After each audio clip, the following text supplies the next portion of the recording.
Olá, graça e paz, meu irmão e minha irmã. Estamos iniciando a leitura da Bíblia em 365 dias, uma dose de amor com a Palavra de Deus. Hoje, no 60º dia, trago para a leitura e comentários bíblicos os livros de Levítico, capítulo 1 e capítulo 2, Salmo 46 e o livro de Apocalipse, capítulo 19. A minha recomendação é que todos tenham em mãos bloco de anotação, caneta ou lápis. A Bíblia, tão importante quanto a sua leitura diariamente, nos traz refrigério para a alma, sabedoria, nos aproximando assim de Deus, fortalecendo a nossa fé e esperança. Meu irmão e minha irmã, todos nós necessitamos de estarmos em comunhão com Deus diariamente. Comunhão esta através da leitura da Bíblia, ouvir os nossos devocionais, orar junto conosco. Olha, Satanás não está para roubar o seu carro, sua casa, seu apartamento, celular, relógio, sua roupa. Ele vem para roubar a semente, a sua fé e os propósitos que Deus tem para você. Lhe convido a você repetir estas palavras proféticas para as nossas vidas. Senhor, revele a compreensão de sua palavra. Senhor, me dê compreensão da palavra. Precisamos usar todos os recursos que o Senhor tem nos dado. Incentivar aos nossos irmãos a lerem a Bíblia, estudar, orar. A Bíblia Sagrada nos faz gerar a fé, nos faz ter o alimento, a cura, a restauração, a compreensão. Ela nos revela a verdade. Senhor, revela a compreensão de sua palavra no dia de hoje, em nome de Jesus. Amém. E graças a Deus, graças a Deus. Se desconecte de tudo e permita que a palavra do Senhor adentre em seus corações. Iniciando agora a leitura do livro de Levítico, capítulo 1 e capítulo 2.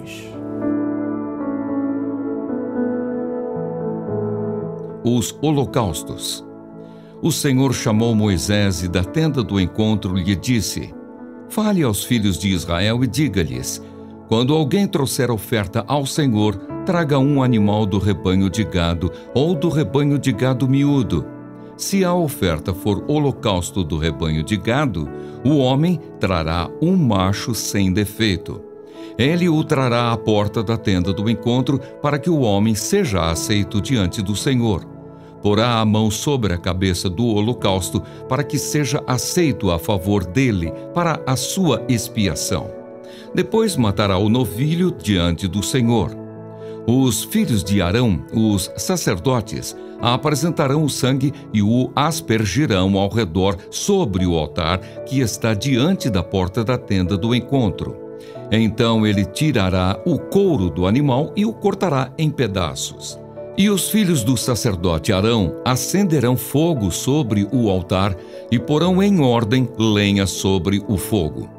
Também os filhos de Arão, os sacerdotes, colocarão em ordem os pedaços, a saber, a cabeça e a gordura, sobre a lenha que está no fogo sobre o altar.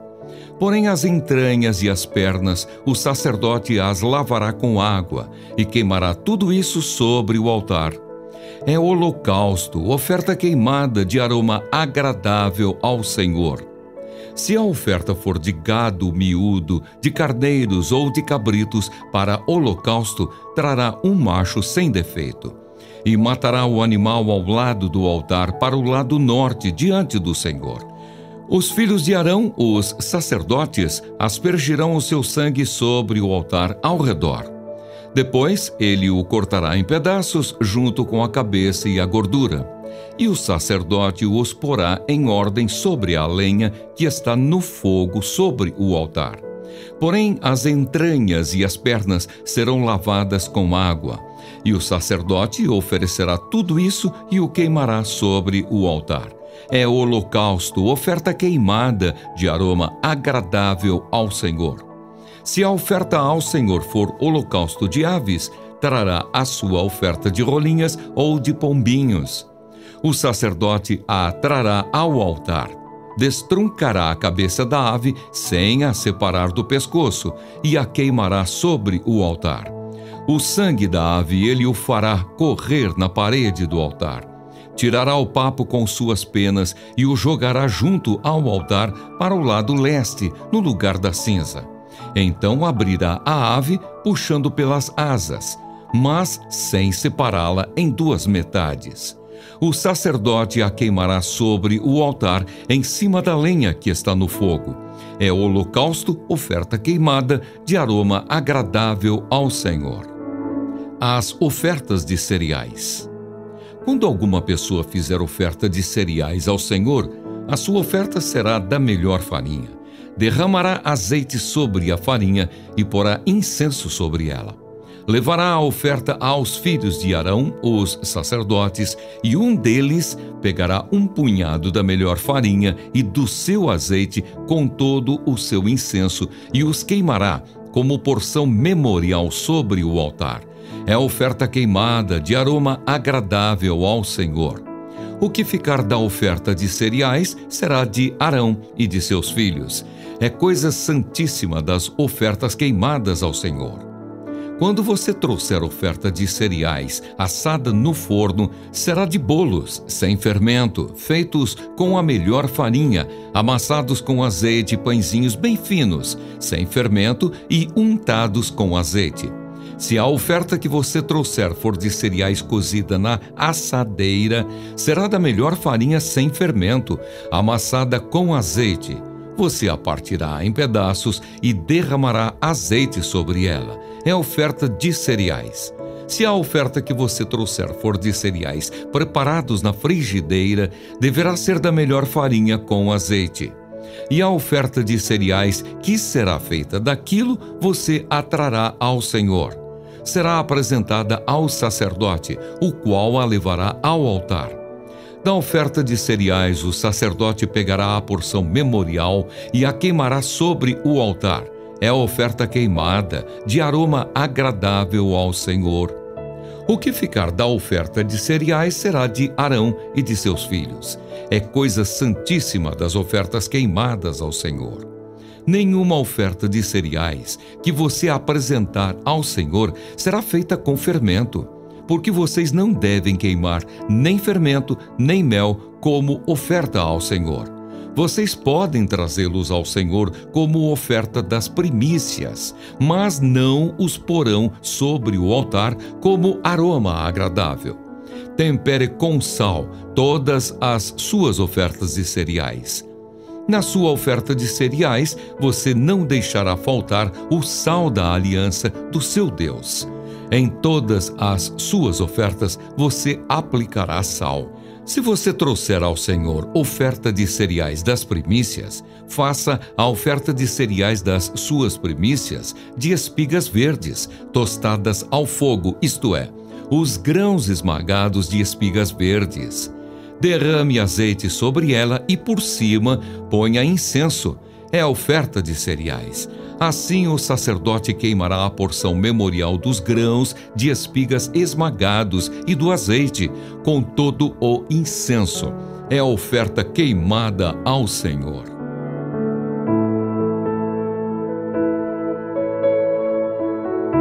Amém. Compreendendo o livro de Levítico, capítulo 1, trago o versículo 1 e a sua compreensão. Cerca de 10 semanas depois de serem libertados do Egito, os israelitas chegaram ao Monte Sinai, Êxodo 19, versículo 1. Ali Deus declarou sua lei e deu a Moisés as instruções para a construção do tabernáculo. Moisés erigiu o tabernáculo no primeiro dia do primeiro mês do segundo ano da libertação de Israel, capítulo 40, versículo 17. Ou seja, aquilo que é lido nos capítulos 16 a 40 abrange mais ou menos 9 meses, conforme Números 9, versículos 1 a 5.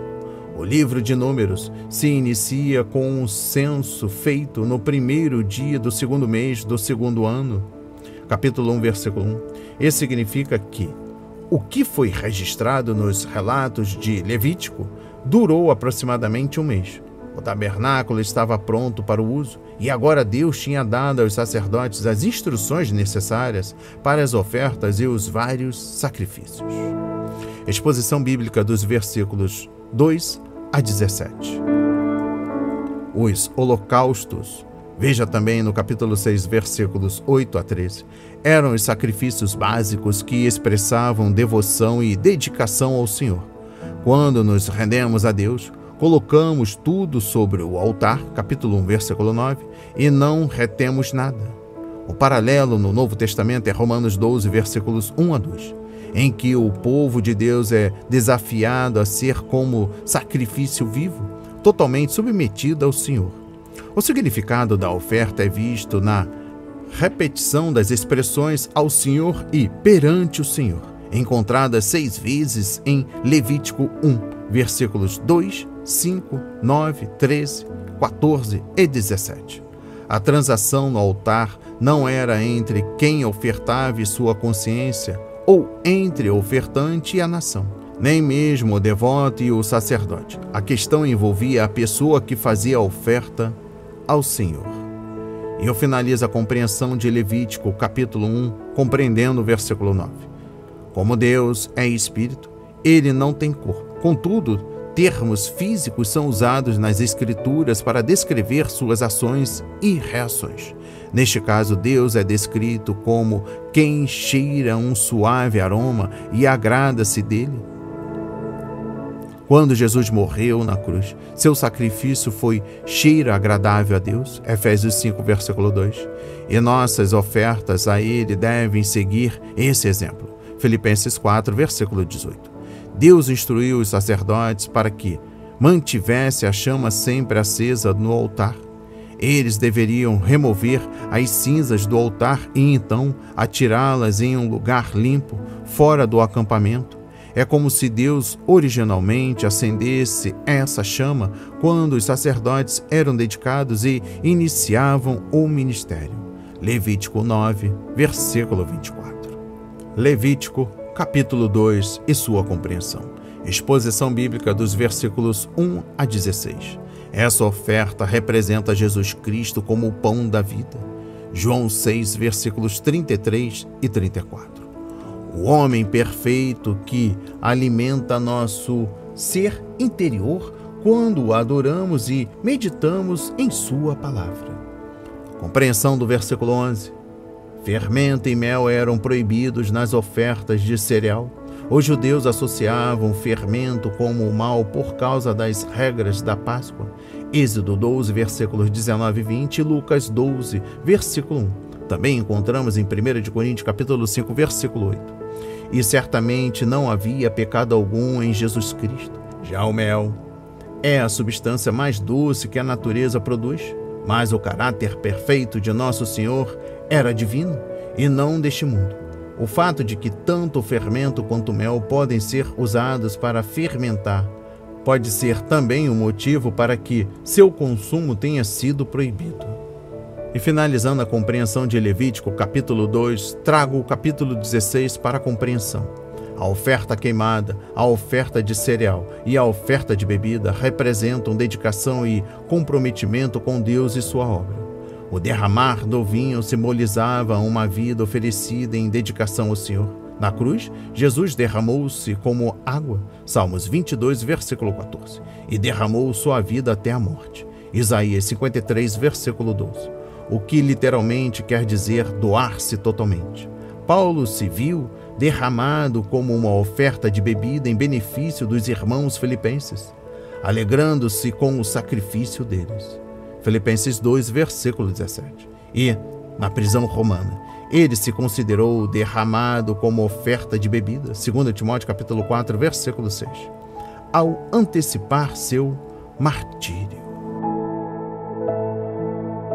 Deus é o nosso refúgio e fortaleza. Ao mestre de canto dos filhos de Corá, em voz de soprano, cântico. Deus é o nosso refúgio e fortaleza, socorro bem presente nas tribulações.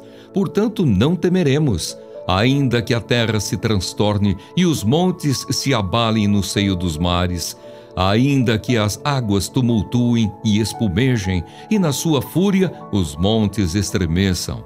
Há um rio cujas correntes alegram a cidade de Deus, o santuário das moradas do Altíssimo. Deus está no meio dela, jamais será abalada. Deus a ajudará desde o romper da manhã. Bramam nações, reinos se abalam. Deus faz ouvir a sua voz e a terra se dissolve. O Senhor dos exércitos está conosco, o Deus de Jacó é o nosso refúgio. Venham contemplar as obras do Senhor, que tem feito desolações na terra. Ele faz cessar as guerras até os confins do mundo, quebra o arco e despedaça a lança, queima os carros no fogo.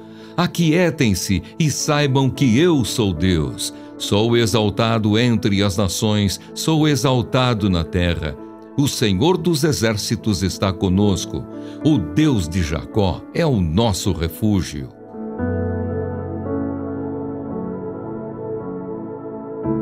Amém.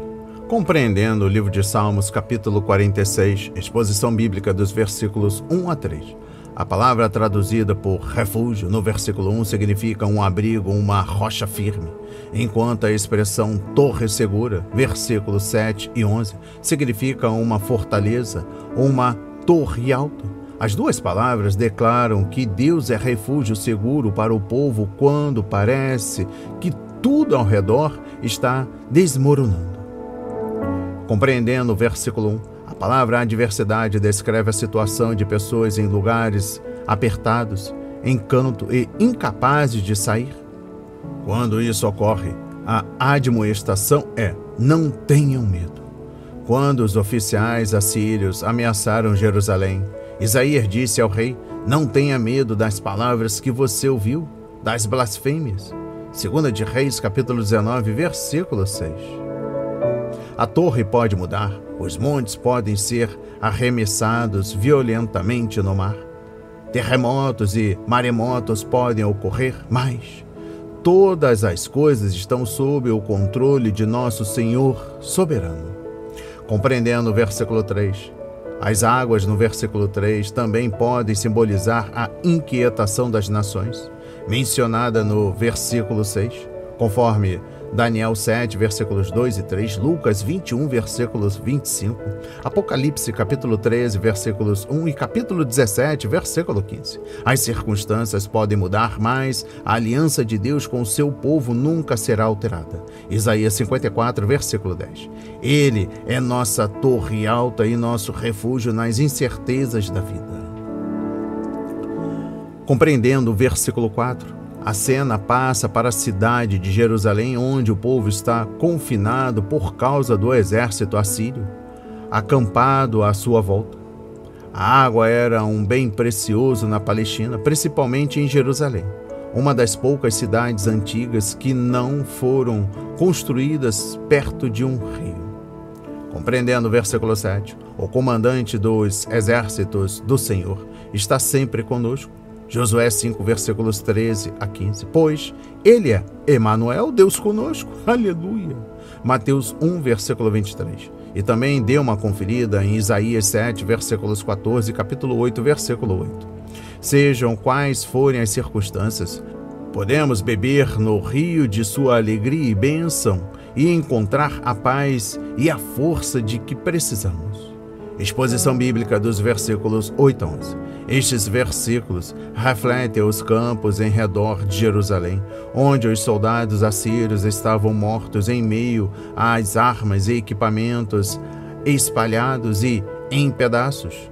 Não houve batalha alguma, mas o anjo do Senhor deixou para trás essa evidência a fim de estimular a fé do povo. Venham, vejam as obras do Senhor. Deus venceu e desarmou os seus inimigos e ainda destruiu suas armas, a fim de que não pudessem mais atacar. E finalizando a compreensão no capítulo 46, trago o versículo 10, a sua clareza. O significado literal da expressão parem de lutar é tirem as mãos, relaxem. Nós gostamos de ser pessoas participativas e de controlar nossa vida, mas Deus é Deus e somos apenas seus servos. Uma vez que Ezequias e seus líderes permitiram que o Senhor fosse Deus, ele os livrou de seus inimigos. O Senhor diz ser o Deus de Jacó, versículo 11. E nós nos lembramos de quantas vezes Jacó teve problemas porque se envolveu nas circunstâncias e tentou ser Deus. Há um tempo para obedecer a Deus e agir, todavia, está lá. É melhor tirarmos a mão e deixá-lo trabalhar em seu tempo, à sua maneira. Se apanharmos com as mãos suas promessas pela fé, não poderemos interferir.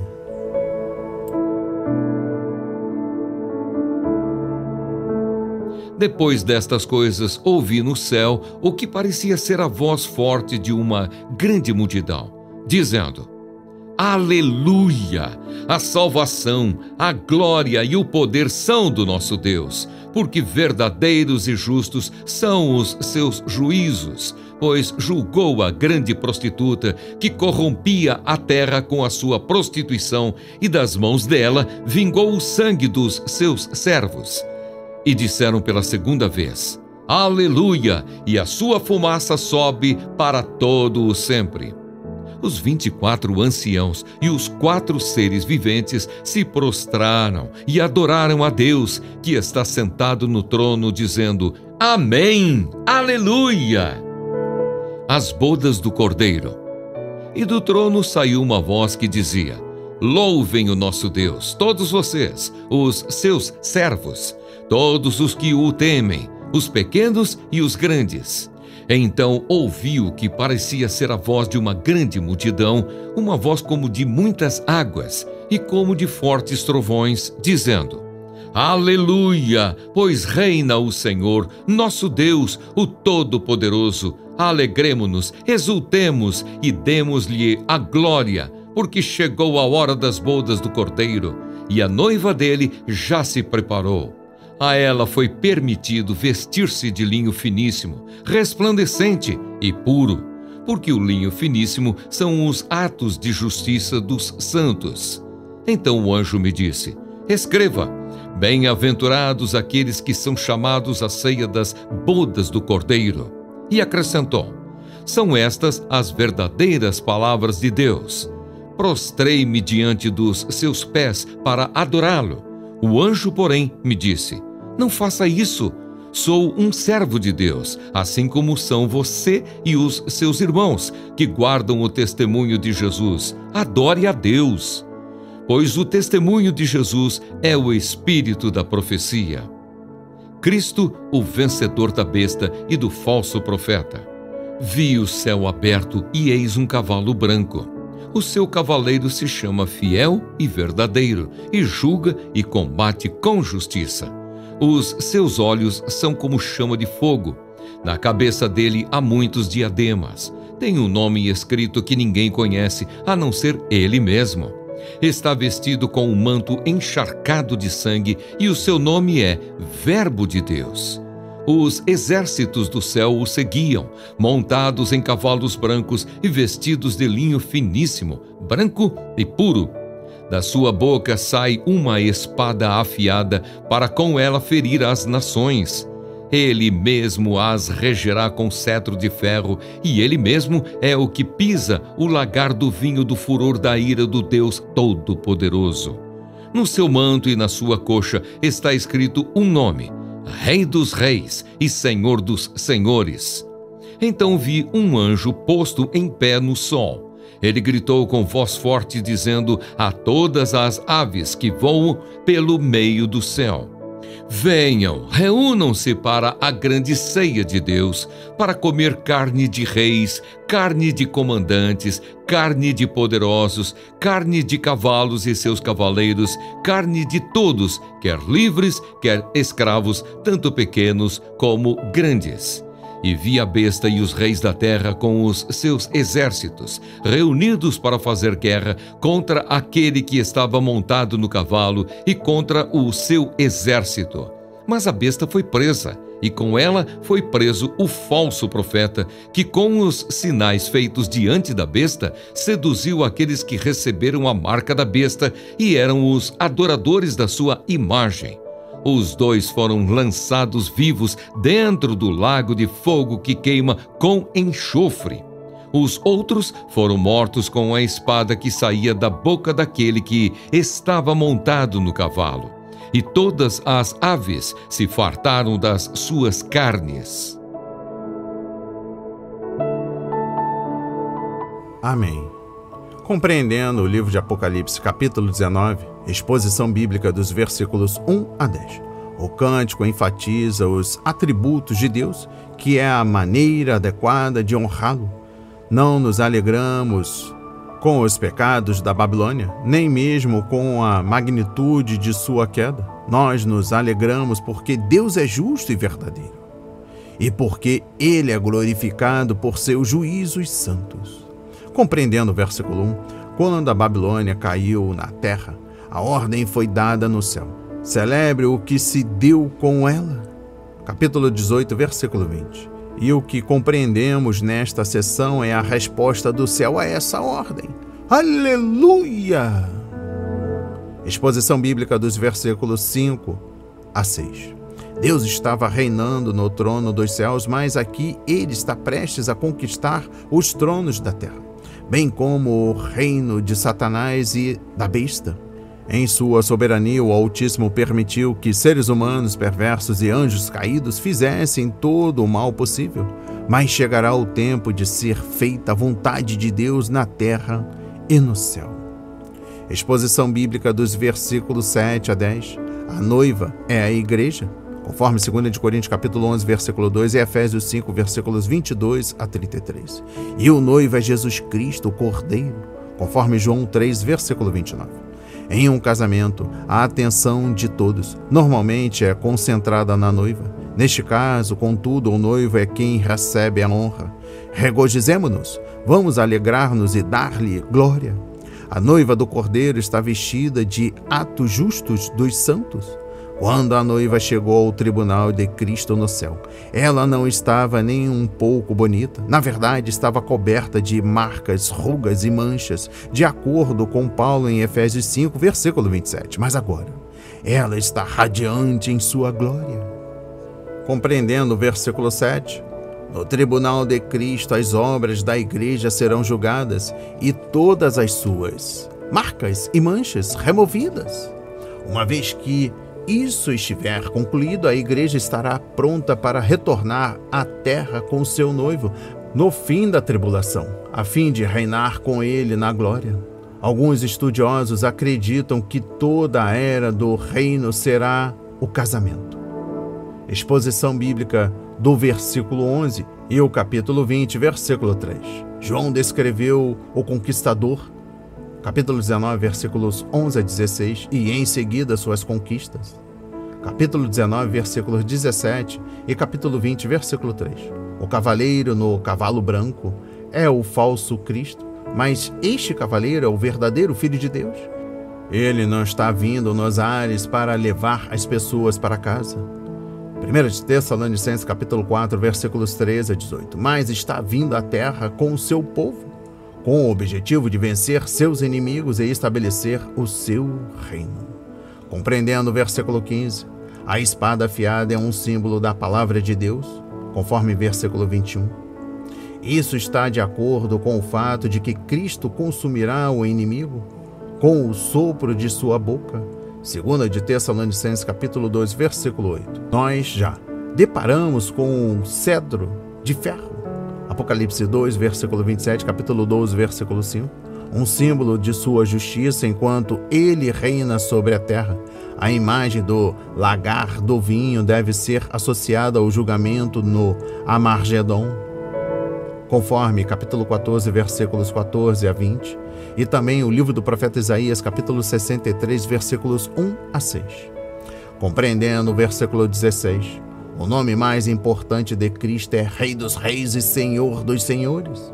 Este é um único nome vitorioso, capítulo 17, versículo 14, e traz à mente referências como Deuteronômio 10, versículo 17 e Daniel 2, versículo 47. Paulo usou esse mesmo título para se referir ao nosso Senhor Jesus Cristo em 1 Timóteo capítulo 6, versículo 15. O título fala da soberania de Cristo, pois todos os reis e senhores devem se submeter a ele. Não importa quem estava no trono do Império Romano, Jesus Cristo era o seu Rei e Senhor. E finalizando a compreensão no capítulo 19, eu trago a exposição bíblica dos versículos 17 a 18 para encerrar a leitura da Bíblia. A palavra traduzida por carne, às vezes traduzida por corpo, ocorre 3 vezes neste parágrafo. Embora a referência imediata de João seja ao corpo humano, devorado por abutres, eis um significado mais profundo. Os seres humanos falham porque são feitos de carne e dependem dela. A Bíblia não tem nada de bom a dizer sobre a natureza humana caída. Recebam essas palavras na autoridade de Jesus.